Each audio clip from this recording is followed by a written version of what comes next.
Back here, first things first, we're going viral. John Gruden is going through his second training camp and his second stint with the Raiders, and the team is trying all types of things to reverse the trend of just one playoff berth in the last 15 seasons. We saw some of this last week, but now here's more helmet cam footage. I like it. See, how helpful can this be for wide receivers? Oh, it's a good training tool. It allows, especially some coaches have not played football at a high level, so it allows you visually to kind of see and anticipate the contact and everything. You actually able to see exactly the angle. So guys said, Coach, he was inside of me. Like, no, he wasn't, son. I got the video right here. Absolutely. They should get Antonio one of these inside that new helmet. Maybe you'll be happy with that. And I would imagine over the next 10 years, within 10 years, you're going to be able to watch a football game this way. You'll be able to pick. You don't think so? I know the reason. Like, there's a reason why we have it staged now, because people don't understand. Even I don't like watching an NFL game on the sideline because the action is so quick. I don't understand it. That's why visually, the way they shoot the camera angles and the instant replay, that's the only way you can slow it down enough for people to understand. Oh, I totally agree. I don't think people will choose to watch a full game that way, but I think you will be able to opt into either a quarterback or a safety or a wide receiver watch a play like from their VR kind of. Absolutely right. The way the NBA's done it to where you can watch a game from the sideline even if you're not there. But maybe I not think for a that whole technology game, is coming. Well, if you did it for a whole game, you'd be nauseous, but I think you'll be able to opt into it. I think it's a cool thing. That's fun. You need a stronger filter on your cigarette. Okay. Oh my God, man. I'm making it through, man. Show 495, first one without a nicotine patch, and it will be the last one without a nicotine patch. This is not happening again. Go ahead, Joe. And I think there's too much caffeine in my coffee, but I feel like I'm asleep next to you. Time for stories to start your morning, sponsored by Gillette Clear, Joe.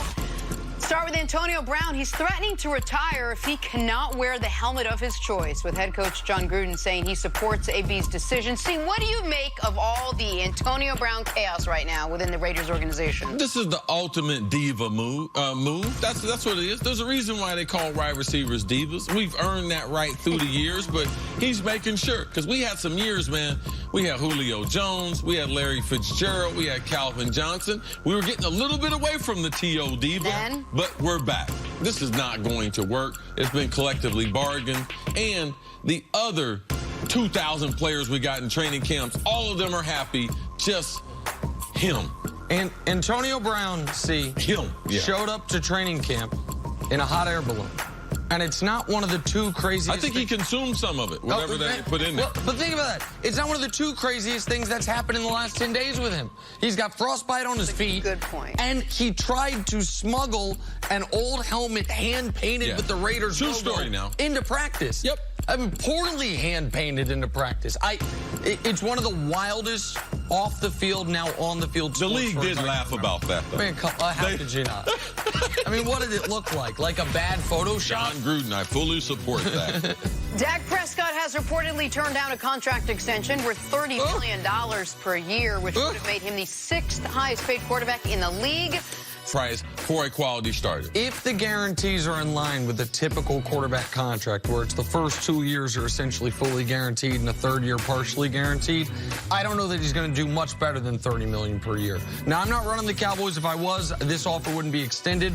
But if it has been extended, I would recommend Dak take that rather than risk playing this year trying to get 30 up to 34. I would take the bird in the hand here. I think ultimately he will. All right, moving on. Patrick Mahomes was perfect in his preseason debut Saturday against the Bengals, completing all 4 of his passes for 66 yards.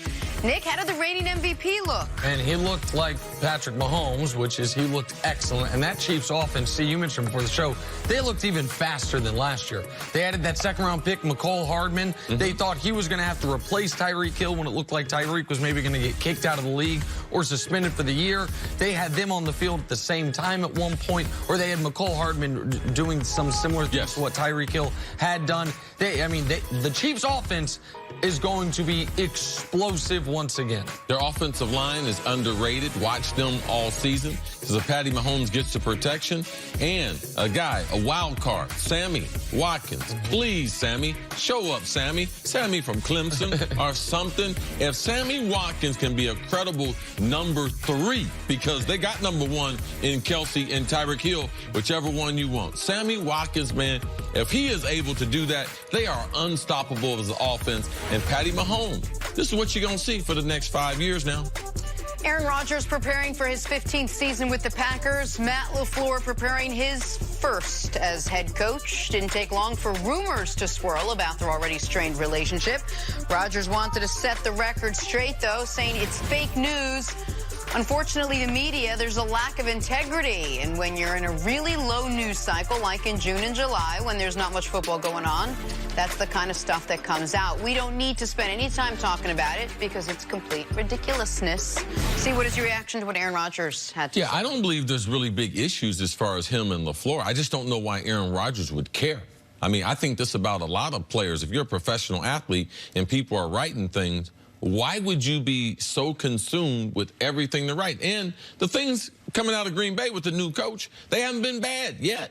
I mean, there's just been a couple things, the audible system and the two-a-day practices, joint practices with another team. But Aaron Rodgers is very, very different than any other quarterback that we have, that he has rabbit ears, a lot like some basketball players, Kyrie Irving, Kevin Durant.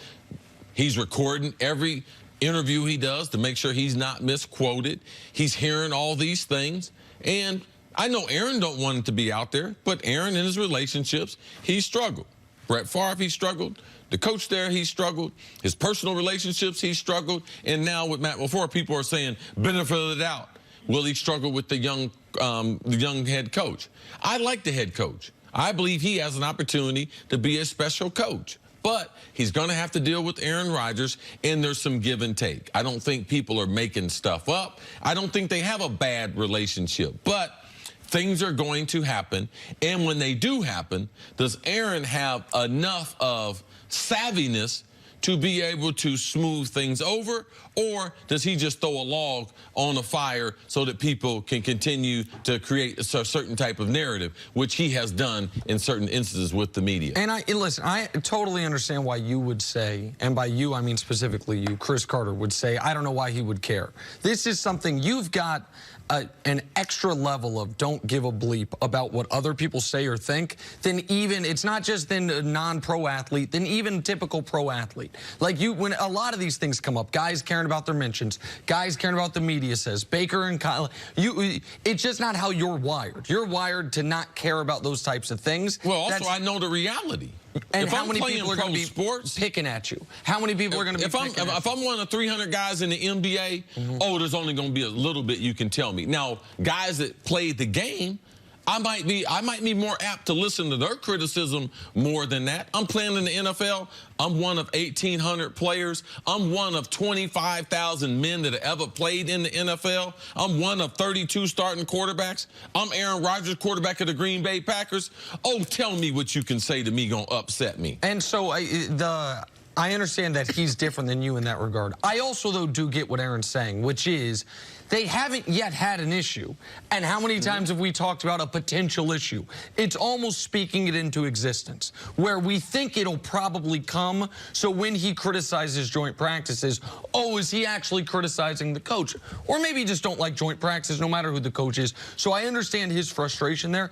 And he is right that during the slower times of the sports calendar, shows like this, our show is just as long, whether it is the day after the Super Bowl or the 14th day in August, sure.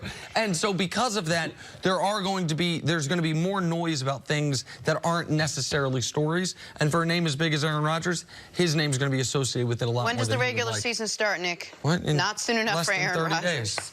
Take a break. Coming up, WWE champion Kofi Kingston joins the show. That's next up. First things first. Oh, brought the belt with him.